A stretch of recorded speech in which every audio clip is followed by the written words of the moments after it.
L'année qui s'écoule, cette année 2024, a été riche en enseignements pour moi.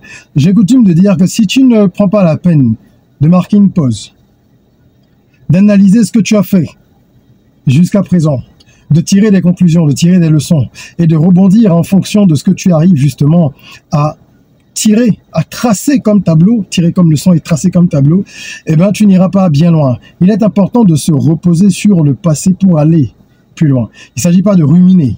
Il s'agit simplement de savoir se remettre en question, d'analyser l'existant et de voir ce qu'on a bien fait, ce qu'on a mal fait, ce qu'on pourrait mieux faire. Aujourd'hui, je vais partager avec toi trois leçons précieuses que 2024 m'a enseignées et qui vont me permettre d'aller beaucoup plus vite et beaucoup plus loin. Il y a certaines de ces leçons-là qu'en fait, j'ai dû réapprendre des choses que tu connais, mais que tu ne pratiques pas forcément comme il faut. Et puis, la vie te renvoie un signal parce que, comme je le dis, la vie te mettra toujours face aux mêmes épreuves jusqu'à ce que tu comprennes quelles sont les leçons qu'elle veut t'enseigner. On va parler de ces trois leçons-là. Je suis sûr qu'elles t'édifieront également. Prends de quoi noter, on en parle tout de suite. Je suis Régis Sezin, entrepreneur multipotentiel, conférencier, formateur et artiste. Je partage avec vous sur cette chaîne du contenu propulsif pour vous aider à rêver, oser et créer. Hello les rocks, j'espère que vous êtes solides. Moi je suis en parfaite forme et je suis plein de gratitude envers l'univers. Welcome on board si tu es là pour la première fois. Ici on rêve, on ose, on crée, de notre mantra soyons rock. Nous parlons sur cette chaîne de développement personnel, d'entrepreneuriat, d'éducation financière. Ce sont des sujets qui interconnectés permettent à chacun d'accélérer sa croissance personnelle et professionnelle. Et nous allons justement aujourd'hui évoquer ces sujets-là en analysant un certain nombre de choses, des leçons que cette année m'a enseignées. Cette année m'a enseigné certaines leçons et je veux les partager avec toi. Je vais commencer par quelque chose qui va peut-être surprendre plus d'un, ça va en surprendre plus d'un, et il s'agit des revenus passifs. Les revenus passifs, j'ai appris cette année au travers d'un projet qu'il fallait relativiser cette notion-là. Le projet en question, c'est quoi? C'est le livre 100 business rentables pour l'Afrique que j'ai fait paraître au mois de septembre 2024 et qui est d'ailleurs disponible. C'est un e-book. En 2-3 clics, vous pouvez le télécharger, le lien est dans la description. Vous allez découvrir 100 opportunités d'affaires adaptées au contexte africain avec pour chacune de ces idées-là une présentation claire, mais en plus une vidéo complémentaire, sans oublier qu'il y a la méthode Pentapé qui vous permet de choisir le bon projet qui est dans ce livre et un template de business plan qui, lui, vous est offert en plus de l'e-book. Donc, c'est quand même un ouvrage de 212 pages. On est sur quelque chose de sérieux. C'est pas un e-book fait à l'arrache. J'ai vraiment sorti cet ouvrage comme un ouvrage classique, comme j'ai l'habitude de le faire en tant qu'écrivain. Donc, n'hésitez pas à le télécharger si vous recherchez des idées adaptées au continent africain. Lorsque j'ai sorti ce projet, le but c'était évidemment d'avoir une ressource qui soit utile pour les gens, mais également de créer une nouvelle source de revenus, et cette fois-ci un revenu passif. Parce qu'il faut avoir des revenus passifs parmi les différents revenus que vous avez. Il vous faut au moins 7 revenus si vous voulez espérer atteindre l'indépendance financière un jour. C'est ce que les études montrent. Donc, vous faites un produit digital comme un e-book. Normalement, vous le faites une fois et ensuite, vous ne travaillez plus. C'est ça un revenu passif. Vous encaissez, vous encaissez, vous encaissez. C'est comme quand vous faites un cours, que vous allez vendre un cours en ligne, une formation comme celle que nous avons sur notre plateforme academyrock.com par exemple. Oui, mais il faut nuancer les choses. Un revenu passif, ça demande beaucoup de travail en amont. Contrairement à la pensée populaire, qui tend à faire croire aux gens que non, mais le revenu passif, tu le montes en 2-3 clics, surtout avec l'intelligence artificielle, après tu fais plus rien, et puis l'argent rentre. Eh ben, c'est pas vrai. Il faut beaucoup de travail en amont pour créer, par exemple, un e-book. Pour faire une formation online, digitale, que vous allez vendre, il faut également beaucoup de temps. Pour construire une maison ou un appartement que vous allez mettre en location, pour générer ensuite des revenus passifs, il faut beaucoup de temps et beaucoup de tracasseries.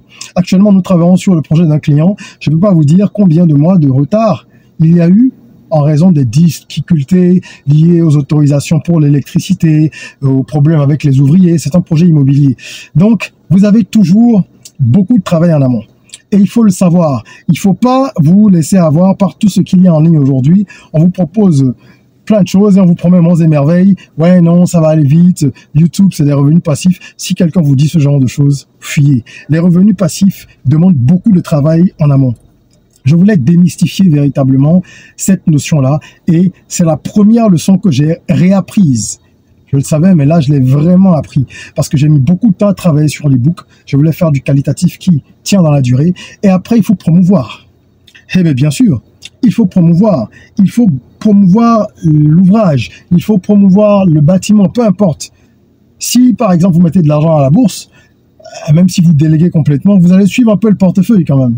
Même des gens qui investissent en crypto, ils suivent l'évolution des cryptos. À quel moment est-ce qu'il faut faire un cash out, à quel moment il faut vendre, à quel moment il faut faire ci, quand est-ce qu'il y a les bull run, etc., etc. Donc ce n'est jamais des revenus passifs à 100% en se couchant de faire rien. Ça peut être passif à 90 à 95%, mais ça va demander du travail. Là, je vous ai donné le cas de l'immobilier où il faut tout construire, mettre en location, etc.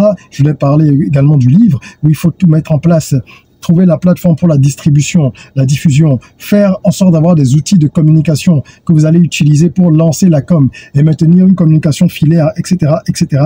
Tout ça, c'est important. Vous avez du travail en amont et vous avez aussi le travail de maintien. Le travail de maintien, on n'en parle pas souvent. Le maintien, c'est quoi? Le produit ou le service est déjà disponible.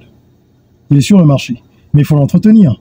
Vous avez un appartement sur Airbnb, il va falloir gérer les réservations. Il faut gérer également chaque client qui vient, chaque hôte qui vient, qui fait son séjour dans votre appartement. Il faut le gérer pendant qu'il est là. S'il a besoin de quelque chose, il faut être au petit soin. Parce que ces avis vont déterminer en partie le succès de votre bien immobilier. Ses recommandations, ses avis, etc. C'est pareil, nous, on a mis en place par exemple un e-book. Quand les gens ils achètent l'e-book, parfois il y a des questions qui viennent, des gens qui disent oui, j'ai reçu l'e-book, je voudrais comprendre si, ou alors je sais pas comment faire, je viens de payer, alors qu'il suffit qu'ils regardent dans leur mail, mais ils n'ont pas fait attention, ou alors parfois le mail va se loger dans les spams. Le client n'a pas vu, il faut vérifier à notre niveau si le mail est parti de façon automatique comme convenu, ou s'il y a eu un bug. Il y a énormément de choses à faire. D'ailleurs, vous avez un support client quand vous faites du business en ligne. Et il faut être très réactif. Donc, ça demande un maintien. Forcément. La maison, ça va être des réparations, ça va être satisfaire les clients. Tout ce qui va être digital, ça va être répondre aux questions aussi, aux préoccupations des uns et des autres, faire des mises à jour au niveau des plugins que vous utilisez, etc., etc. Donc, vous avez forcément pour le revenu passif du travail. C'est hyper important d'avoir ça dans son portefeuille, des revenus passifs. C'est même ce que je vous recommande pour l'avenir, mais il faut travailler en amont. Il ne faut pas tomber dans le piège de penser qu'on fait rien. Deuxième leçon que j'ai apprise cette année, il faut absolument travailler à bâtir une communauté. Moi, je suis sur les réseaux sociaux depuis très longtemps. Je pense que je suis sur Facebook depuis quasiment les débuts de Facebook. Moi, j'étais sur Skyblog, Hi5, MySpace. J'ai toujours été vraiment tout ce qui est network, les réseaux sur Internet et tout ça. Donc, j'ai pris le train en marche tôt. Ça m'a beaucoup aidé dans mes business. Quand j'étais dans l'agroalimentaire, on a fait un carton grâce à la présence en ligne aussi.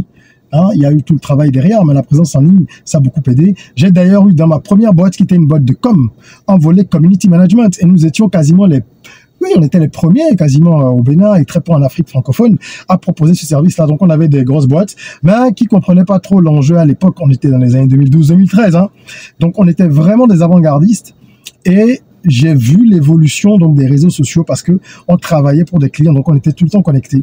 Et j'ai vu comment est-ce que le principe de communauté, le concept a grandi, a évolué pour être ce qu'il est aujourd'hui. À l'époque, vous faisiez 3-4 posts par semaine, vous étiez déjà très présent avec un peu de pub en plus. Aujourd'hui, tu fais 3-4 posts par semaine, tu n'es personne. Et cette année, je l'ai bien réappris. C'est-à-dire qu'aujourd'hui, si vous voulez bâtir une communauté, et c'est indispensable pour beaucoup de business, regardez, les plus grandes entreprises au monde qui n'auraient pas besoin d'argent, comme on dit, eh ben, si elles en ont besoin, parce que c'est grâce aux clients qu'elles en font. Et pour entretenir le lien avec le client, elles sont sur les réseaux sociaux.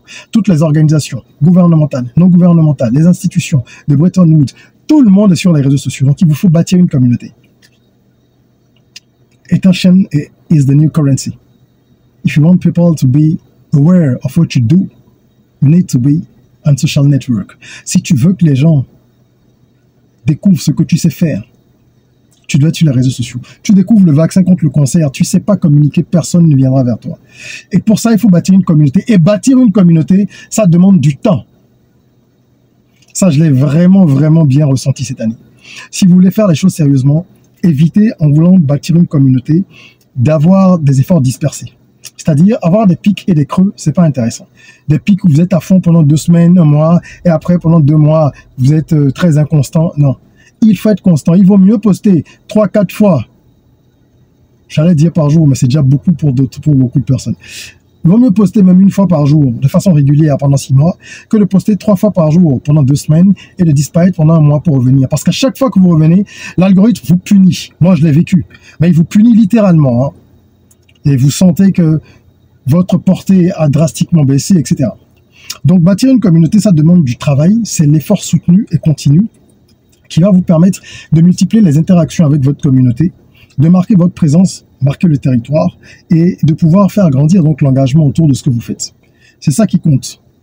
D'accord? Moi, je l'ai tellement compris, tellement bien compris, que même quand j'ai des périodes pendant lesquelles j'ai pas forcément beaucoup de temps pour les réseaux sociaux, parce qu'il y a d'autres projets qui deviennent prioritaires sur une période donnée, je m'arrange pour avoir quand même un minimum syndical que je fais. Donc, X posts quand même par semaine, X vidéos par semaine, parce que j'ai habitué l'algorithme à un rythme.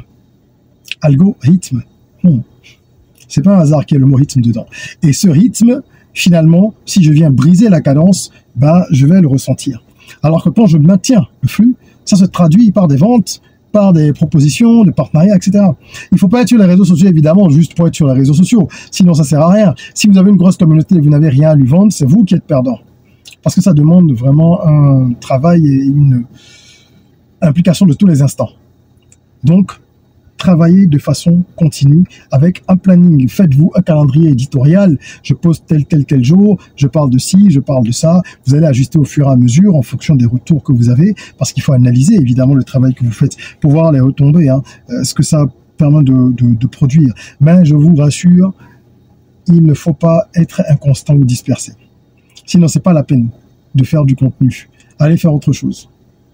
Ça, je l'ai vraiment appris à mes dépens pendant certaines phases et j'ai corrigé le tir. D'accord? Et la troisième leçon que je veux partager avec vous, c'est que la prospection est indispensable et difficile. Qui que vous soyez, la prospection sera difficile pour vous. Pourquoi elle est d'abord indispensable? Je le dis et je le souligne de 2 traits. Il y a beaucoup de gens qui ont des business et qui attendent que en fait, la clientèle vienne.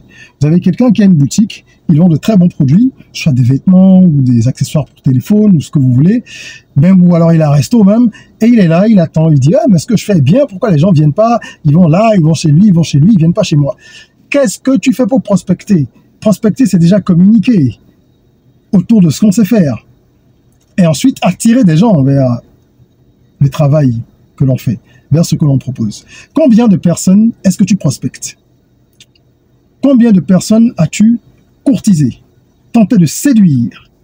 Il faut parfois 20, 30, 50, 100, 200 000 prospects pour avoir un client. Tout dépend des secteurs d'activité. Mais il vous faut toujours un grand nombre de prospects. Et c'est de ce nombre de prospects-là que certains deviendront des clients. Vous voyez un peu. Donc, ce n'est pas automatique que d'avoir des clients parce qu'on fait quelque chose de bien. C'est indispensable de prospecter. Même quand vous êtes déjà quelqu'un de connu ou que vous avez une marque connue. Regardez à la télévision, quelles sont les marques qui font le plus de pubs? Ce sont les marques les plus connues. Pourquoi ces gens-là mettent encore autant d'argent dans la communication, dans les événements, dans tout ce qui peut leur donner de la visibilité? Vous êtes obligé de prospecter, même les plus grands le font. Et même si vous êtes connu, vous devez apprendre à prospecter toujours, même si c'est difficile. Moi, je vous donne un exemple. Je fais du coaching, du consulting. D'accord? Donc, j'ai des missions qui, parfois, naissent de recommandations. Parce qu'un client était passé, il est satisfait, il en parle à d'autres, et puis on me recommande, etc. Mais j'ai également des clients que je vais démarcher, au sens propre du terme. Je prends mon téléphone, je les appelle, parce que j'ai une stratégie qui me permet d'avoir des prospects. Je fais du lead generation, je vais générer des prospects grâce à des techniques en ligne. Et ces prospects-là, je les démarche. Parfois, il faut 40, 50 prospects pour avoir un client. Et ce client, il ne tombe pas du ciel au bout de 50. Tous les autres, tu les as cuisinés. Hein. C'est des appels, ce sont des mails, etc. Des échanges infructueux avec plusieurs. Je vais vous revenir, je ne sais pas, des gens qui te connaissent ni d'Adam, ni d'Ève, et que tu dois convaincre. Donc, tu as beau avoir un beau parcours, ou tout ce que tu veux, tu tombes sur des gens qui ne te connaissent pas, qui ne savent pas ce que tu fais, qui ne connaissent pas ta marque, etc. Tu dois les séduire à nouveau. C'est pour ça que c'est important, par exemple, d'avoir un site web. Moi, quand je parle avec des gens et qui disent, ouais, ok, je vais avoir la nanana, tout de suite, ils ont mon site web. Donc, ils peuvent aller se faire une idée de mon parcours et de qui je suis. Et ça permet d'éviter que les gens ne vous décrédibilisent au départ, parce qu'il y a tellement de charlatans dans tous les secteurs aujourd'hui que quelqu'un qui ne vous connaît pas a le droit, et je le conseille d'ailleurs, il fait même bien, de vous coller une étiquette d'escroc avant de peut-être la décoller quand il aura la preuve du contraire. C'est mieux. Et donc, c'est à vous d'avoir des outils tels qu'un site web, un dossier de presse, ou en tout cas des éléments de presse et plein d'autres atouts qui vont permettre, avec les témoignages qu'on peut retrouver en ligne vous concernant, qui vont permettre aux prospects d'être rassurés. Même s'il ne travaille pas avec vous demain, il pourra travailler avec vous après-demain. Il saura que vous êtes quelqu'un à mettre dans une catégorie donnée. Donc, la prospection, c'est important. Et à partir du moment où vous avez eu un client, après l'avoir prospecté, après avoir fait tout ce qu'il faut, faites en sorte de faire de la qualité, produisez de la qualité à 100% pour le fidéliser. Parce que lui, s'il vous recommande, vous aurez un client à 0 francs derrière. Là où vous avez dépensé je ne sais pas combien pour acquérir un client, selon vos stratégies, chacun sa stratégie, ça vous coûte de l'argent. Mais après, c'est plus simple quand vous fidélisez un client, déjà, de lui revendre un produit que vous avez. Moi, j'ai plusieurs clients qui sont venus par du coaching, qui ont acheté des bouquins, ou qui ont acheté des bouquins d'abord, qui sont venus ensuite prendre du coaching, qui après commandé une étude de marché, etc. Là, ils génèrent de l'argent par d'autres prestations auxquelles ils vont adhérer, mais ils vont pas engendrer des frais supplémentaires en prospection pour vous. Et les gens auprès de qui ils vont parler de vous, s'ils deviennent vos clients, mais ces gens-là auront coûté 0 francs en termes d'acquisition de clients. C'est pour ça qu'il faut savoir faire du bon travail, fidéliser les clients pour la suite. C'est super important. C'est super important. Donc, la prospection, c'est non négociable. Je vais résumer en disant ceci. Vous avez l'obligation de travailler dur pour mettre en place des revenus passifs. Mais soyez réaliste, ça demande beaucoup de travail en amont et ça demande un peu de travail de façon filaire en continu. Mais juste un peu après. Aujourd'hui, je ne fais plus grand-chose pour vendre mon e-book, que vous pouvez d'ailleurs aller acheter justement. Il est déjà disponible. Ensuite, vous devez apprendre absolument à bâtir une communauté et donc à intégrer la création de contenu dans vos habitudes et dans vos tâches. Moi, j'ai vu comment est-ce que sur certaines activités, mes revenus ont augmenté grâce à la création de contenu réalisé de façon soutenue avec une stratégie. Et en 3, vous devez prospecter encore et encore. Vous n'arrêtez pas de prospecter et de communiquer sur vous. Ça, ce sont 3 leçons que j'ai réapprises pour être honnête parce que je les connaissais, mais parfois on se laisse emporter par le flot des activités et on fait un peu n'importe quoi. On s'écarte de la ligne de conduite et là j'ai vraiment bien réappris tout ça un peu à mes dépens en début d'année, mais j'ai vite réajusté le tir. Voilà. Je serais curieux de savoir ce que tout ça vous inspire. N'hésitez pas à mettre en commentaire pour qu'on échange, c'est comme ça qu'on s'enrichit. Merci d'avoir suivi cette vidéo. Si elle vous a plu, mettez un petit like et partagez-la. Ne gardez pas les bonnes choses que pour vous. En attendant qu'on se retrouve pour une autre vidéo, prenez soin de vous, de votre corps, mais aussi et surtout de votre mind. Rêvons, osons le crayon, soyons rock.